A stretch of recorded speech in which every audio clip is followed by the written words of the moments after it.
Welcome to Theater Therapy, a podcast for movie lovers who treat going to the movie theater like a therapy session. With co-hosts Aly and Ems, we geek out and dive deep into all things movies, including top picks, movie reviews, best soundtracks, our current hyperfixations, and more. Thanks for tuning in. Enjoy today's session. So today we thought it'd be fun to talk about some of the most famous or well-known theme songs from original movie scores. So specifically the main title theme sequence. Not the overall soundtrack, just the main tune that everybody kind of would know. So I did some research. Aly doesn't really know anything that I looked up because I kind of compiled it into kind of a few categories. And so we're just gonna go through it and kind of see the overlap of composers along with directors and the keys that they're in, and then some of the fun facts of what went into making the scores, music, the soundtrack of those movies. So the first category I did was John Williams, because he's composed a lot of the very famous movie scores. Yeah, a lot of them. So the first one is Jurassic Park, which came out in 1993 and was directed by Steven Spielberg. Basically, he described this one as a rugged, noisy effort, a massive job of symphonic cartooning. He said that when they were trying to make it, they were trying to match the rhythmic gyrations of the dinosaurs, and ended up creating these kind of funny ballets. So that's one of the ones that him and Spielberg collaborated on. And I feel like that one is pretty iconic. I mean, yeah, I would everybody say so. knows Jurassic Park. Yeah. I don't know, I feel like everybody knows that one and everybody's seen it pretty much, and it's because it's even in the new ones. It's yeah, they used it for all of them, not just in the OG movies, it's in the newer ones too. So the next one that was by John Williams and Steven Spielberg, he directed this movie too, was Jaws in 1975. Makes sense. It's notable for its 2-note back and forth, which basically just represents the shark. It is critically well received, so it won an Academy Award for Best Original Score, a Golden Globe Award for Best Original Score, and a Grammy Award for Best Score Soundtrack for Visual Media. So it won, was that 4? 3? 1, 2, at least 4 awards. 4 awards just for the soundtrack.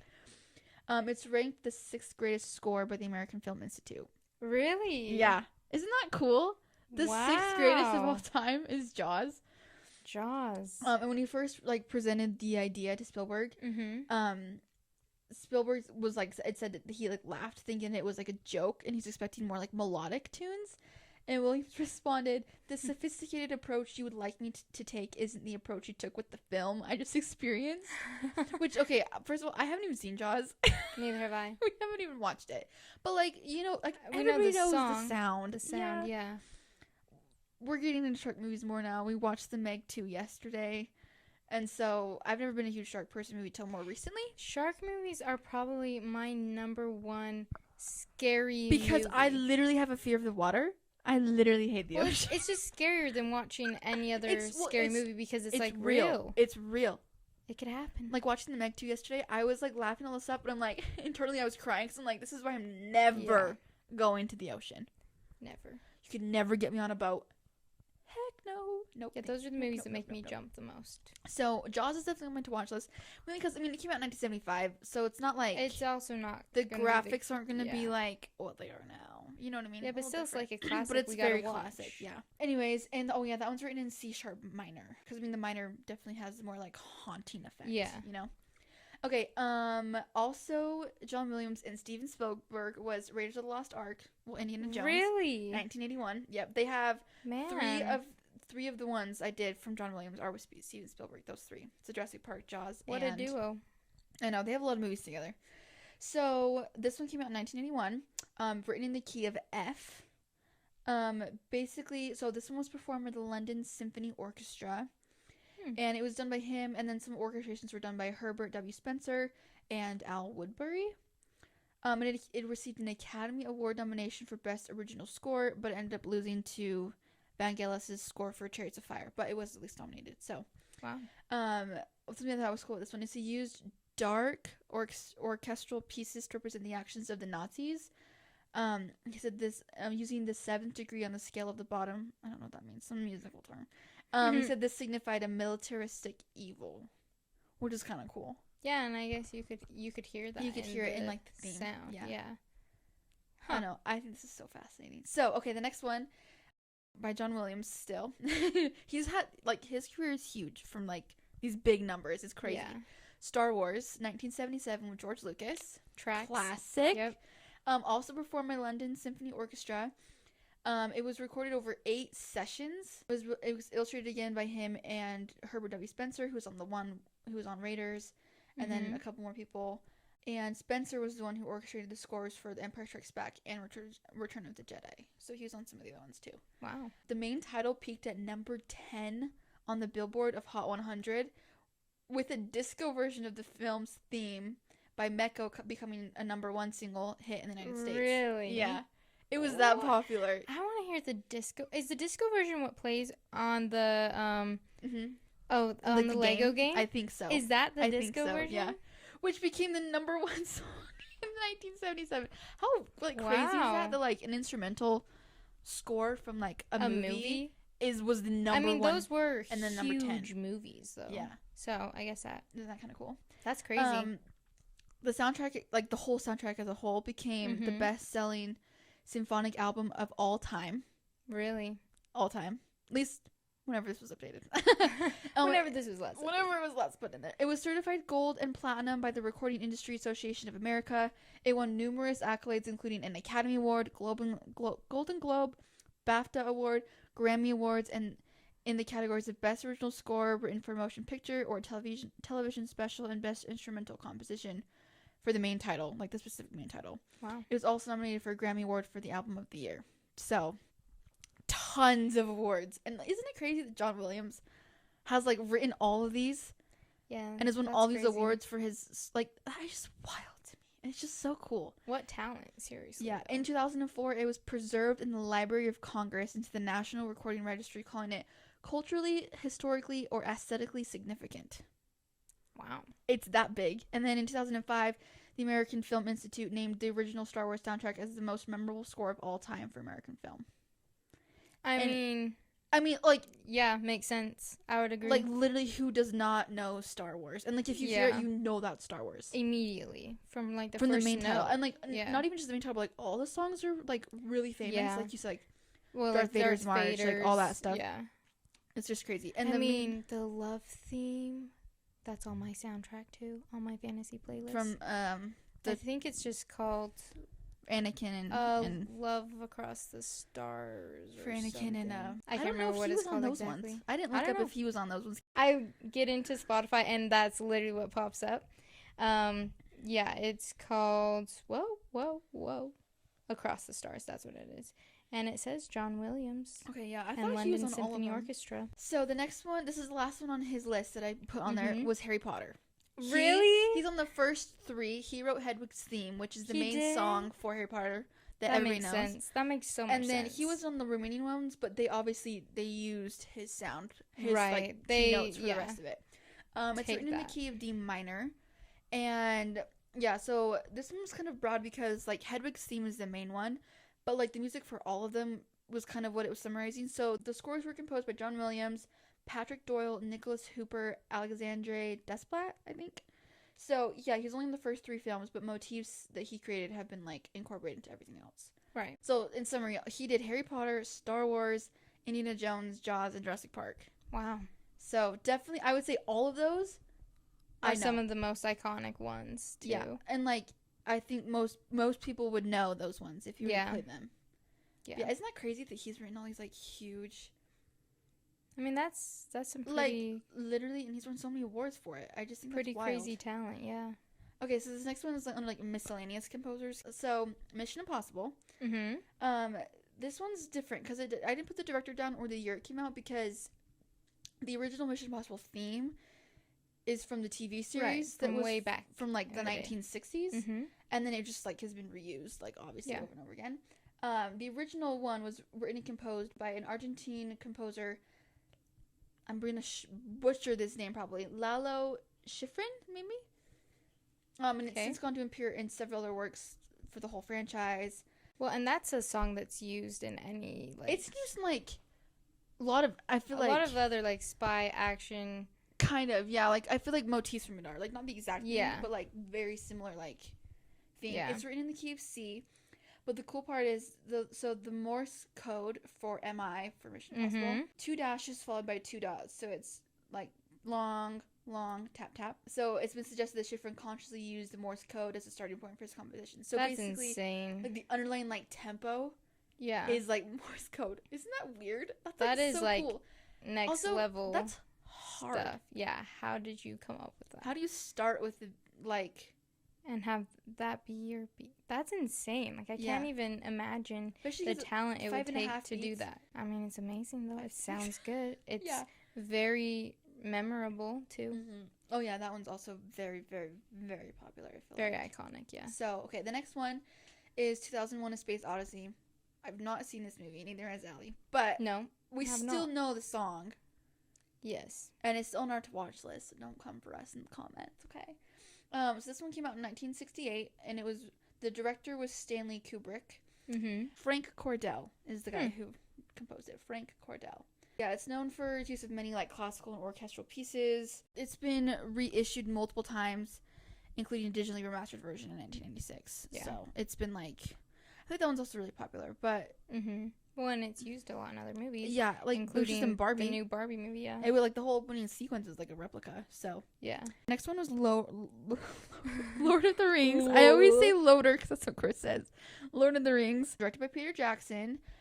But the score was produced by Howard Shore. It's notable in its terms of like length and the size of staged forces, unusual instrumentation, and which I mean those movies are hella long. So like this and the scores, and you haven't even watched all of them. I've only seen the first one, and like the scores are insane. Yeah, I mean the main song. I have some of their songs on my fantasy playlist too, because they're just like they're epic, like they're huge. So he wrote like tons of hours for it. Over 13 hours of music, pretty much. The music from this one became like one of the most successful of Shore's career, earning 3 Oscars, 2 Golden Globes, and 3 Grammys, among other nominations. Wow. From just those ones. So that's 8 awards for those movies.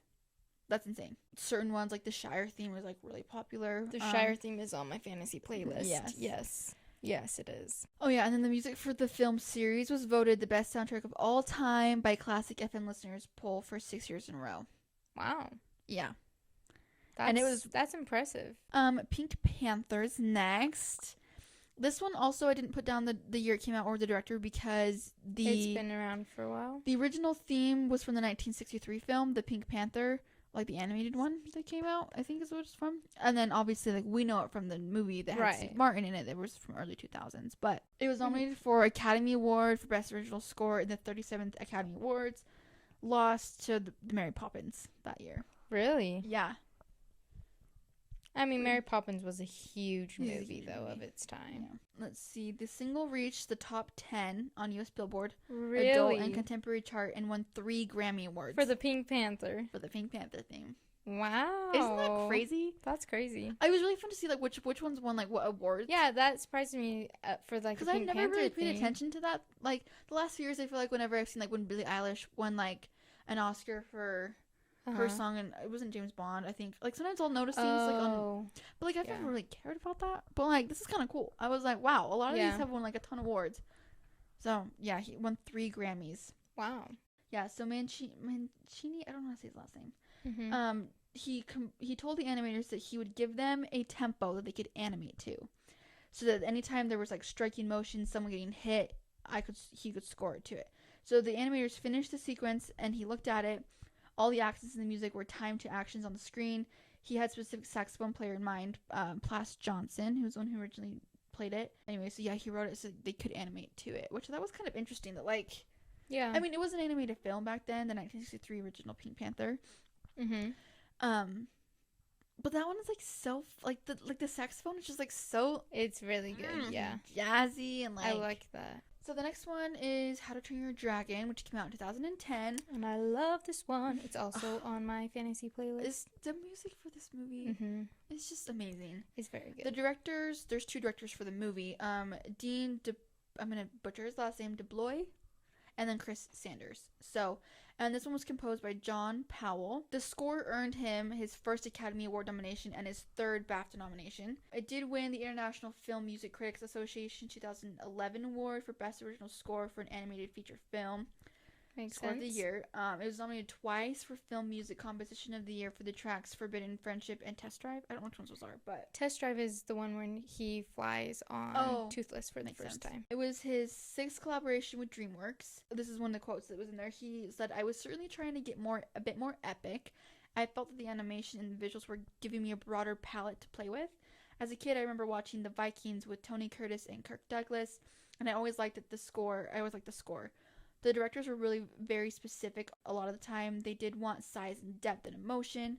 They wanted a feeling of the Nordic musical past. There is that in a few cues. Heavy, dark guitar textures going on at the same time as large orchestration, which I feel like 100% matches it exactly. And he said we looked at the folk music from Nordic areas. He's part Scottish, so he grew up a lot of Scottish folk music. Wow. So that came into it a lot, which I'm like, that makes sense. I love folk music. That makes sense. I mean, I feel like when you're watching that movie, you feel like you're listening to music that they like the background stuff just fits. And it's very like epic and deep. And I mean, I see people all the time on TikTok talking about the soundtrack. I mean, that's one I listen to all the time. In fact, end of last year, I had it on repeat for like a week and a half, and I drive to and from work just listening to a couple of the songs from there. Pride and Prejudice. It's just like it is so. It's very like so good. It like speaks to my soul, especially the Test Drive song. I love that song so much. So, Pride and Prejudice is the next one. Came out the 2005 version, directed by Joe Wright, and it's composed by Dario Marianelli and performed by Jean-Yves Delabadet. I don't know how to say his name. He does all the piano stuff.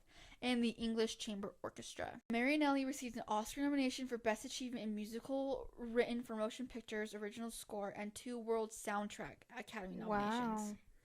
I mean, seriously, the music for that movie is like... It's really good. I cry. That sound music is just amazing. It just like is so dainty and whimsical and very cozy. Romantic is like the I don't know. It's just very like the feelings I get when I listen to those songs is like amazing. So it's very soothing too, I would say. Yeah. Oh yeah. And then this next part's funny. I always felt like when I listened to it, it did remind me of like Beethoven or like those old ones. Yeah. And it's funny he said that when they discussed the early piano sonnets of Beethoven to be like a point of reference for them, which I feel like that makes sense. Yeah, I could see that. And then they had a strong romantic flavor to accompany the familiar romantic plot, which I was like, oh my gosh, literally, it's just romance and music. Yeah, it is. And so multiple scenes feature actors playing the piano, which made it so that he needed to complete those pieces before they filmed, because usually you score a movie after it's finished, or like they'll start working a little bit while they're filming. Kind of get some rough ideas, but then it's like you see the movie. And so he had to finish those songs before they could film. So that they can play them. Wow. Okay, the next one is Star Trek. Okay. Which the original sound came from the 1966 TV series that was directed by Gene Roddenberry. The theme from Star Trek, it's originally like scored under the title Where No Man Has Gone Before, but it was composed by Alexander Courage for Star Trek. It's played in both the opening and the closing credits of the original series, now under the like Where No Man Has Gone Before monologue recited by William Shatner. So yeah, because the original like TV show with William Shatner, he's the voice that says like the whole lines and all that stuff. What does he say? Final frontier, space, all that stuff. Oh, yeah. Okay. I just played it for you before we started. I know, but I was trying to remember if that was this one or the different one. Yeah, that's what originally from the TV show. It begins punctuated at 7 points with the Enterprise flying toward and past the camera with the traditional like the whoosh sound for dramatic effect, which was created vocally by Courage himself. Really? Isn't that weird? Can you imagine? I want to see it. Be like whoosh. Okay, but you have to be like better than that. I know. I'm sure he practiced it. I just think that's so funny. And I'm sure they added maybe a little bit of like auto, tuning to it. I mean, much as you can do in 1966. I guess that's true. Okay, next one is James Bond. This one's another one that's like, there's kind of a slight variation. So there's the one that was the original sound that was in the first movie, Dr. No, and that came out in 1962. And then it shifted a little bit to now what was known as the 007 theme.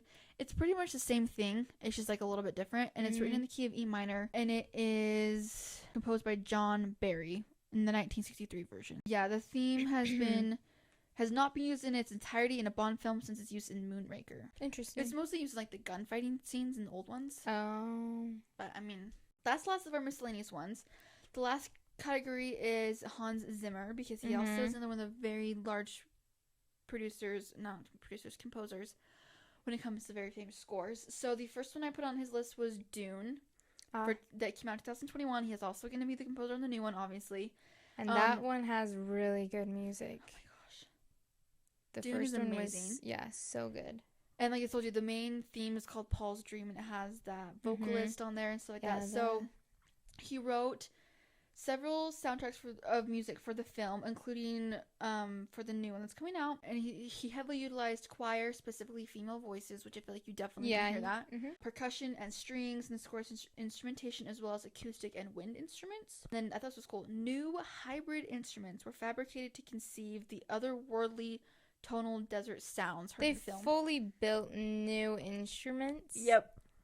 To get the otherworldly sounds. So how do you go about building a new instrument and then learn how to play it and then learn how to make it like sound good with everything else? They're hybrid instruments, so they probably took like some aspects of certain things and then like till they found a sound that they thought was cool that would like make it sound otherworldly. I wish they had an example, but they didn't have it in there. But like, I don't know, like a violin and something else, or like I thought that was that's not crazy. That's insane. Dedication. It's been described as his most unorthodox and experimental yet, which I feel like makes total sense. Yeah. I remember the first time I watched that in the theater, and I was like, the music for this is so freaking cool. And that was like one of my biggest takeaways was how amazing the soundtrack was. And it did sound otherworldly, because that movie is very big scale and very like... Well, and like the rhythm of everything just went... I don't know. It just was so amazingly done. It kind of just was like... jarring how amazing it was, and I'm so excited for the new one. Same. Like yesterday, we were at the theater, waiting for the mic to turn on, and like the trailer plays for Dune, and it starts with that vocalist doing her little cool like thing that she does, and I was just like, like it just gets me so excited automatically because it's just so amazing. Can you imagine being that vocalist and being like famous for your Dune soundtrack and sounding like a bad A because you sound amazing? Yeah. Just saying. In addition to the score for the film, Zimmer earned his second Academy Award for Best Original Score.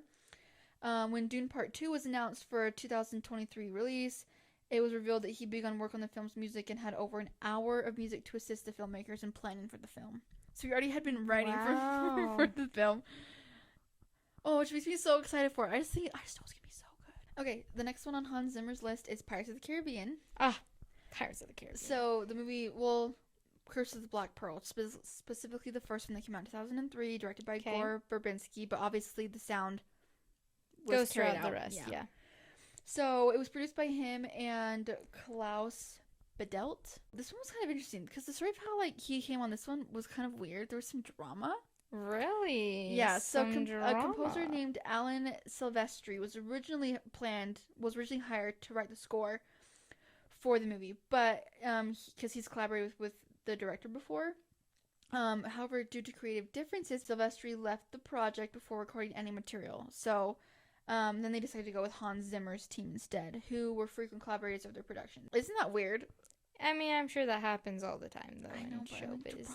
It's showbiz, know. Showbiz. So Verbinski asked Hans Zimmer to do it, but then he actually originally declined because he declined to do the bulk of the composing because he's busy scoring another movie called The Last Samurai, a project during which he claimed he had promised not to take any other assignments.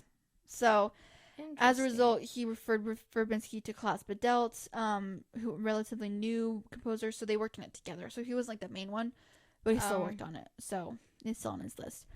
He ended up collaborating with Badelt to write most of the score's primary themes. He wrote most of the music in the space of one night, and then recorded them all on an all-synthesized demo. Isn't that weird? So the demo presents 3 of the score's themes and motifs, including an early version of He's a Pirate, That's also on my fantasy playlist. Yeah, so the schedule was very tight, and music was needed for the first film in 3 weeks. So 7 other producers were called to help. Resulting score was recorded with a group of musicians created at the Hollywood Studio Symphony over the course of 4 days. A short time frame demanded the use of different recording studio for each session. Basically, they had I guess that's almost 10 composers, and they recorded all of it in 4 days, which is honestly insane.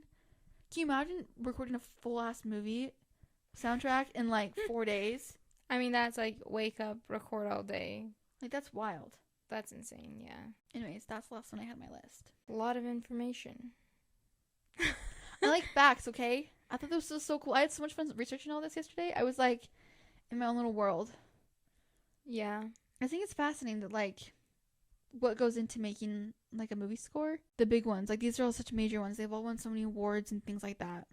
Yeah, I just can't even imagine the time it would sometimes take. I think this is so, maybe I'm just a weirdo, but I'm okay, imagine I was a really good musician at playing some sort of instrument. I think it'd be so cool to be in one of those orchestras that gets hired to record for movies. That'd be quite the gig. I've seen somewhere on TikTok forever ago, I saw some video of this girl and was I'm in an orchestra and we're hired for a movie, and I was oh my gosh, I'm this would be so cool. Yeah, I never even thought about that as a possible job for a musician. Wouldn't that be so freaking amazing? That's really cool. Yeah, I never thought about that as a gig for a musician. I wish I could play an instrument. I just always think, man, I wish I could play an instrument. So yeah, as for the soundtracks go.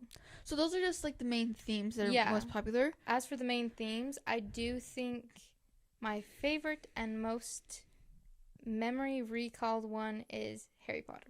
100%. That's one I can most easily jump into. Harry Potter's so slayed. At the drop of a hat. Yeah. Well, and that one is just very nostalgic. The other one's we watched Star Wars growing up and Pirates of the Caribbean. Right. A lot of those, but Harry Potter is it. Yeah, it's it. That's the one that's just.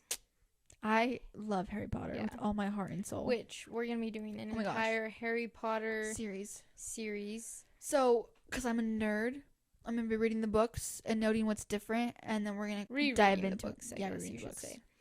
And stuff. But we're gonna kick it off on Halloween. Yep. So after our Halloween series, something to look forward to. And before we get to our Christmas series, it'll be the Interloper. Yeah.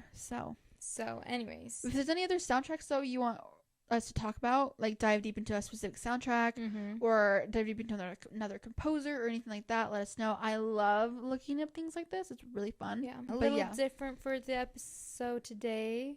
Might not be everybody's cup of tea. It's more informational, but literally I think it's so fascinating. So if you're like me and you like these types of things, let us know. Yeah, so we'll I'll probably put in the show notes somewhere links to a video of all the different sounds so that you can listen to them and remember what they are. We can't insert it because of copyright.